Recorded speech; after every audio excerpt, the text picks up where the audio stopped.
자, 이번 시간에는 신용카드나 현금 영수증으로 재화나 용역을 공급받고 결제를 했다. 그럴 경우에 매입세액 공제를 어떻게 하면 받느냐와 관련된 그런 서식이죠. 신용카드 매출 전표 등 수령 명세서 이렇게 이 수령 명세서가 제출이 돼야지 매입세액 공제 제도로 온전히 받을 수가 있다. 이렇게 보시면 되겠어요. 원칙적으로는 뭐예요? 세금 계산서를 교부받고 발급받고 10%만큼 거래 징수 당한 매입세액을 공제받는 거죠. 세금 계산서, 신용카드나 현금 영수증은 뭐라고 했어요? 영수증이라고 했잖아요. 세금 계산서가 아닌 거예요, 원래는.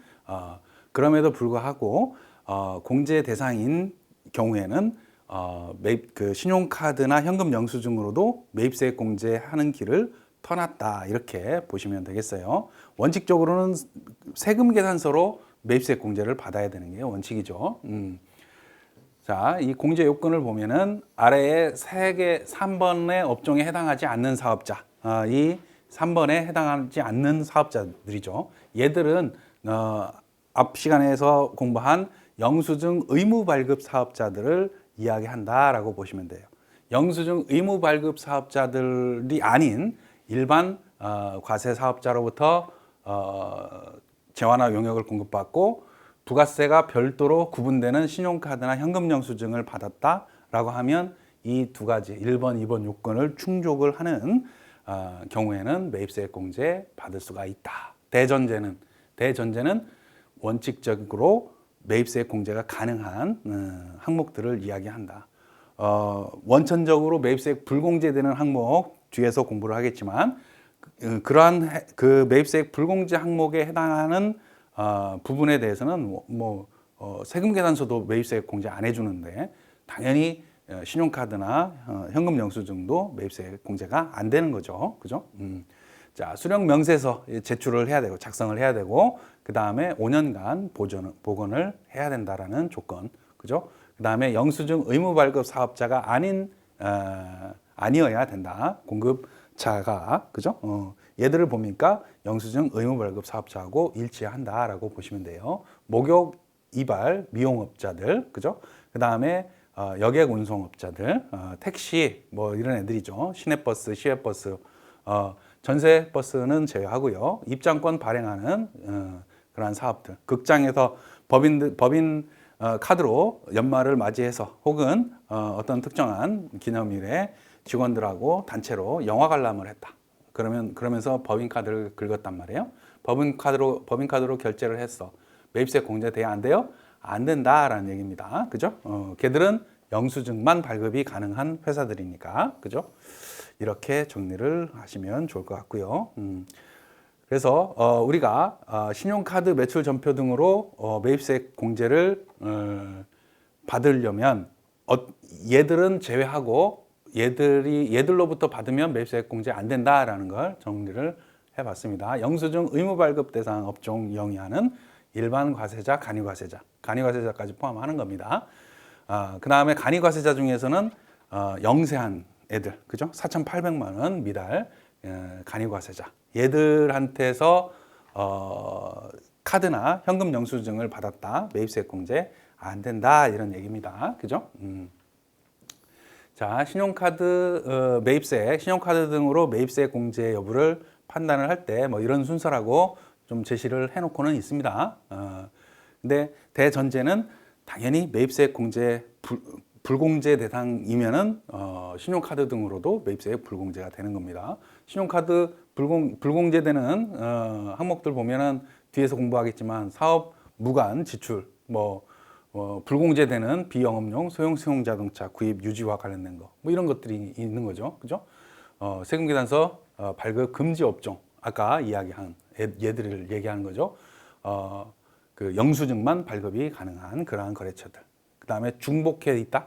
세금 계산서하고 뭐 이런 경우에는 세금 계산서 를 대체하는 신용카드, 현금 영수증으로 지출한 부분에 대해서 매입세액 공제 안 된다, 이런 얘기입니다. 자, 타인명의 카드 사용 시에 공제 가능하냐, 못하냐, 뭐 이런 얘기를 하는 거죠. 이거는 개인 사업자인 경우에 종업원 또는 가족명의 사용한 경우, 가족명의 카드 사용한 경우 이 뒤에 정리를 해놨습니다. 그죠? 311페이지에도 정리를 해놨습니다. 이거 3번은 개인 사업자를 대상으로 이야기를 할 수 있는 거다라고 보시면 됩니다. 그다음에 세금계산서를 발급받고 신용카드로 대금을 결제한 경우에 어떤 게 우선이냐? 세금계산서가 우선이다라는 얘기입니다. 그래서 세금계산서에 의해서 매입세 공제를 신청을 하고 그 신용카드 부분에 대해서는 이중공제 안 받게 관리를 별도로 해라 이렇게 이야기를 할 수가 있습니다. 자, 그 다음에 사례로 사례를 보면 부산으로 출장 갔네요. 그죠? 법인 신용카드로 항공기나 KTX 요금을 결제하고 뭐 신용카드 매출 전표 법인 카드로 결제를 했다 이런 얘기죠. 매입세 공제 받을 수 있냐? 없다. 그죠? 여객 운송업이니까 영수증만 발급할 수 있는 사업자고 그로부터 영수증을 받았으니까 매입세 공제 안 된다 이런 얘기입니다. 자, 타인 명의 신용카드 사용을 했을 때 공제 대상이냐 아니냐. 법인의 경우에는 종업원 명의 카드도 매입세 공제가 가능합니다. 임원은 당연히 포함을 할 거고요. 이 얘기는 종업원 명의의 개인 신용카드로 법인의 사업과 관련해서 지출이 일어났다. 매입세 공제 가능하다 이런 얘기예요. 그죠? 사업과 관련이 있는 거를 전제로 합니다. 그 외의 타인은 당연히 매입세 공제 안 되는 거고요. 개인 사업자 같은 경우는 종업원뿐만 아니라 가족도 가족 명의 카드도 가능할 수 있다. 근데 이제 이런 것들은 알려주면은 좀 안 되죠. 왜냐하면 사업용 신용카드로 등록을 해야 되는데 사업용 신용카드는 사업자 본인 명의 카드만 가능하단 말이에요. 근데 이런 것들 알려주면 매입세, 부가세 안 내고 싶으니까 가족 명의, 와이프 명의 카드 내역 쭉 주면서 이것도 공제해 주세요라고 하면 아주 힘들죠. 그죠? 이게 사업과 관련이 있는 것도 아니고 여튼 대전제는 뭐예요? 사업과 관련돼서 지출이 일어나는 거여야지 매입세 공제를 할지 말지 그 여부도 따진다 이런 얘기입니다. 자, 사용 내역별로 공제 여부를 기재를 해놨습니다. 회식비 매입세 공제 가능하죠. 뮤지컬이나 영화, 놀이공원 뭐 이런 것들은 매입세 공제 안 되는 거죠. 얘들은 영수증만 발급할 수 있는 사업자니까 접대비 관련된 거 매입세 공제 안 되는 거죠. 불공제 대상입니다. 출장, 식대, 숙박비 매입세 공제 가능합니다. 다음에 출장 가서 항공료나 KTX 요금, 택시비 뭐 이런 것들 지출했다. 여객 운송업이잖아요. 그죠? 매입세 공제 안 된다. 그 다음에 택배비 매입세 공제 가능하고요. 고속도로 통행료도 민자도로는 공제 가능합니다. 도로공사 같은 경우는 국가 지방자치단체가 공급하는 거다. 뭐 이런 식으로 해서 면세 사업에 해당이 되니까 매입세 공제 여부를 판단하지는 않는 거죠. 그 다음에 주차비가 비영업용 소형 승용 자동차와 관련된 주차비냐, 아니면 그 외에 영업용이냐, 아니면 화물차나 뭐 이런 것들에 해당하는 주차비냐에 따라서 공제 여부를 달리 취급을 한다. 이렇게 보시면 되겠습니다. 자, 131페이지에 있는 그 사례들 좀 정리를 해보면 도움이 되리라 생각이 듭니다. 자, 그리고 쭉 넘어가서 우리 318페이지에 있는 사례 연습을 통해서 그 엑셀로 업로드하는 방법 한번 살펴보도록 하겠습니다. 자, 318페이지에 있는 사례 문제 한번 살펴보도록 하겠습니다. 내용을 보니까 1분기 법인카드 사용 내역이네요. 그죠? 그래서 신용카드 매출전표 등 수령 명세서 한번 작성을 해보자. 뭐 이런 취지입니다. 카드 내역들을 쭉 보니까 승인일자 뭐 이런 식으로 쭉 나와 있고요. 그죠? 맨 오른쪽에 보면 지출 내역들이 있네요. 그죠? 이거는 회사에서 알려줘야 되는 거죠. 그래서 택시비, 접대비, 직원 식비, 주차비, 주유비도 현대석유 거는 보니까 승용차, 그죠? 승용차와 관련된 거고, 은마 주유소 거는 화물차 주유비네요, 그죠? 비영업용 소형 승용 자동차 같은 경우는 매입세액 불공제 대상이니까 현대석유분 3월 11일치는 매입세액 불공제가 될 거고요. 은마 주유소 거는 매입세액 공제가 해당이 되겠네요, 그죠? 이러한 지출 내역들, 실제로는 여러분들이 가맹점 이름을 보면서 아, 이거 식대일 것 같아. 뭐 이런 식으로 추정을 하죠. 주유소다라고 하면. 근데 거래처한테 확인을 시켜줄 필요가 있습니다. 기본적으로. 이거는 무슨 내용이냐. 노래방에서 가맹점 이름이 노래방이에요. 무슨 스타 노래방. 뭐, 근데 직원들이 회식 차원에서 간 거다라고 하면은 그거는 접대비가 아니라, 회식비, 복리후생비로 비용 처리를 하면서 매입세액 공제도 가능할 수가 있다라는 얘기입니다. 그죠? 자, 이렇게 지출이 된 법인 카드 사용 내역을 319페이지에 있는 서식에 신용카드 매입 자료 입력 그 서식에 소팅을 해놨습니다. 그래서 이렇게 신용카드 매입 자료 업로드용으로 소팅을 했다. 자, 그 엑셀로 받은 데이터를 엑셀 서식이 이 서식에 맞게끔 업로드할 수 있게 만든 엑셀 서식에 소팅을 해놨다라는 얘기입니다. 이 작업이 선행이 돼야 되겠죠. 국세청 홈택스에서 바로 끌어오는 거, 우리 스크래핑을 통해서 끌어올 때는 이 작업이 필요 없는 건데, 엑셀로 업로드를 한다라는 전제 하에서는 이 작업이 필요합니다. 실제로는 이 작업을 이렇게 하기는 쉽지는 않죠. 홈택스에서 끌어오는 게 훨씬 쉽습니다. 이렇게 해놨다라는 걸 전제로 해서 한번 업로드를 한번 해보도록 하겠습니다. 그러면 우리가 신용카드 기타 전표 입력에서 신용카드 메인 매출 전표 전송 이쪽으로 들어가면 매입 자료 불러오기 매입 자료를 불러오겠습니다. 불러오면 이렇게 쭉 불러와지게 됩니다. 그죠? 불러와지면 확인을 하면 이 내용들이 카과로 입력을 그 엑셀 서식에 반영을 할 때 이거는 매입세액 공제되는 거다라고 소팅을 한 것들이 이제 끌어와지는 거다라는 얘기입니다. 그다음에 그 내용들 중에서 3월 28일자 이마트에서 구입한 거 이거는 이제 면세 분이네요. 그죠? 불공으로 처리를 하게 됩니다. 이게 이제 원재료다라고 하면 이 부분에 대해서 의제 매입세 공제 여부로 또 판단을 할 수도 있겠네요. 그죠?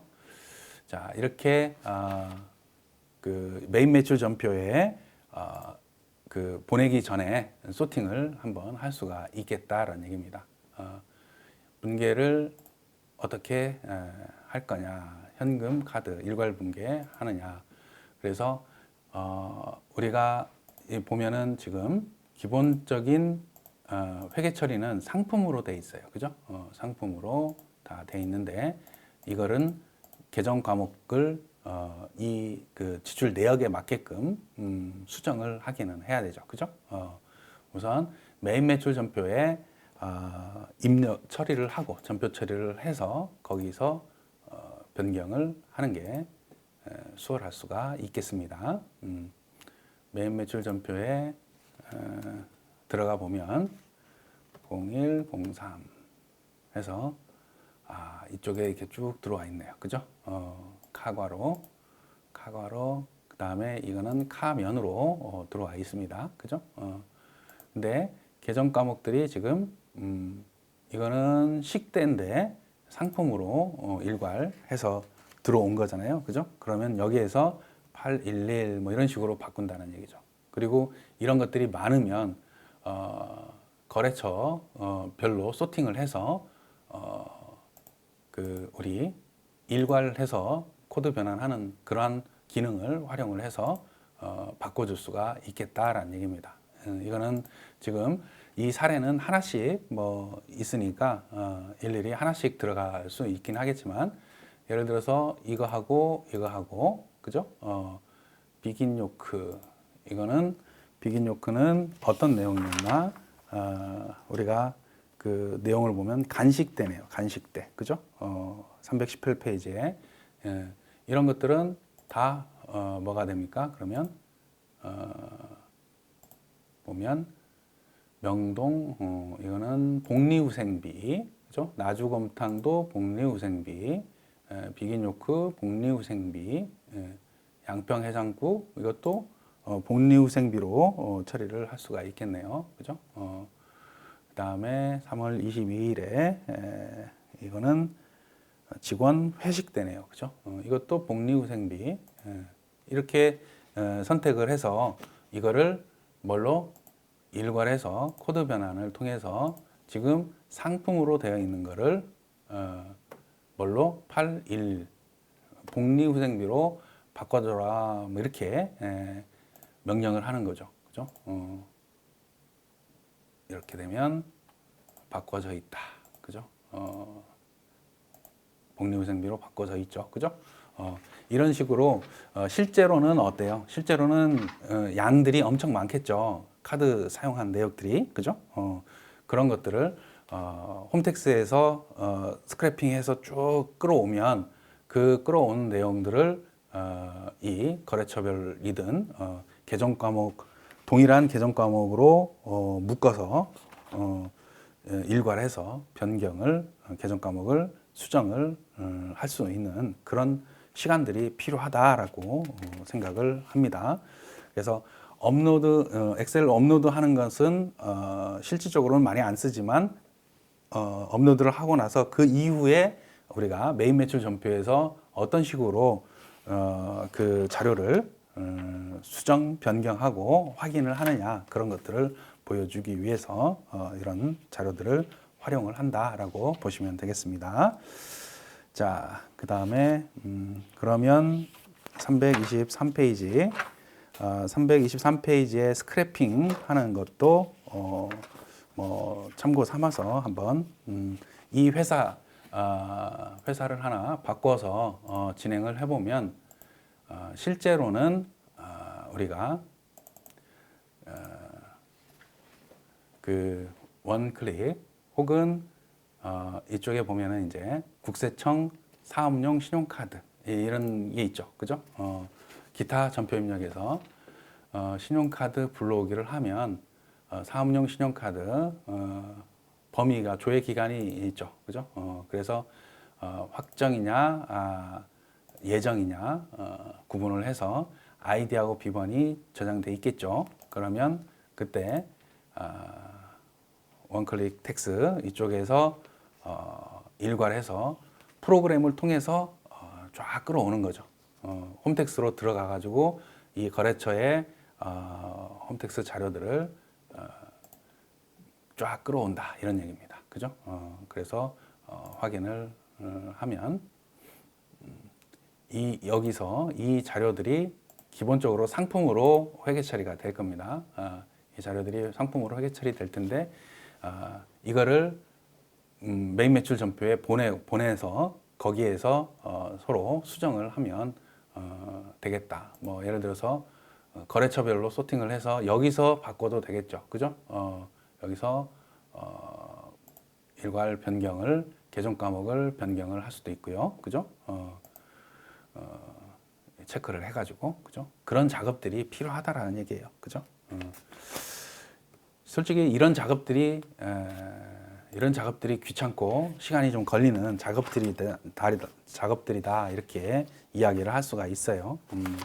그러니까 뭐 옛날처럼 업로드하면 편한 거 아니냐 이렇게만 이야기하면 그거는 업무를 잘 제대로 하지 않는 그런 분 아닌가, 그런 생각이 듭니다. 업로드만 한다고 해서 되는 게 아니잖아요. 공제 여부도 다시 판단을 해야 되는 거고, 그죠? 자, 어찌됐든 업로드를 통해서도 국세청 홈택스를 통해서 원클릭 텍스를 통한 그러한 자료 수치를 해서 스크래핑을 하고 그 스크래핑 해서 업로드하는 걸로 끝나면 안 되고 반드시 계정 과목이나 뭐 이런 그 금액들을 확인을 다시 해야 된다. 거기까지가 완성이 돼야지 된다. 자, 여기까지 하고 잠깐 쉬었다가 계속 이어가도록 하겠습니다.